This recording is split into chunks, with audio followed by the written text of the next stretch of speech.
Fragment del missatge del gran cabdill Seattle al president dels Estats Units d'Amèrica l'any 1855. El gran cap de Washington ens envia un missatge dient que desitjava comprar la nostra terra, però considerarem la seva oferta perquè sabem que si no la hi venem, potser vindrà l'home blanc amb les seves armes i s'apoderarà de la nostra terra. Qui pot comprar o vendre el cel o l'escalfor de la terra? No ens ho sabem imaginar. Si nosaltres no som amos de la frescor de l'aire ni de la lluïssor de l'aigua, com podria comprar-nos-la ell?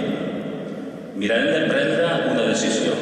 Meditarem sobre la nostra oferta de comprar-nos el terra. No serà fàcil, perquè aquesta terra és sagrada per a nosaltres. Ens sentim alegres en aquest bosc. No sé per què, però la nostra manera de viure és diferent de la vostra. L'aigua cristal·lina, que brilla en rierols i rius, no és tan sols aigua, sinó la sang dels nostres avantpassats.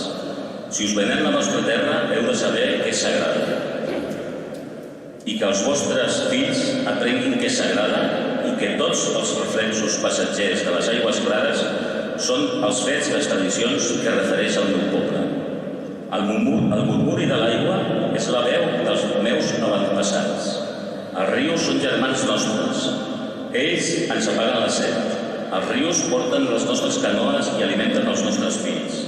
Si venem la nostra terra, heu de recordar i ensenyar als vostres fills que els rius són de germans nostres i vostres, que des d'ara haureu de donar els vostres béns als rius, com també a altres germans vostres.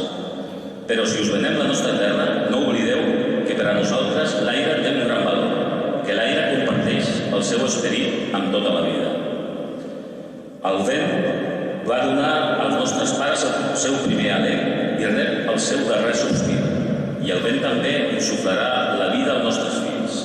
Si us venia amb la nostra terra, hauríeu de tenir cura com un tresor, com un lloc on també l'home blanc sàpiga que el vent bufa suaument sobre les flors de la praderia.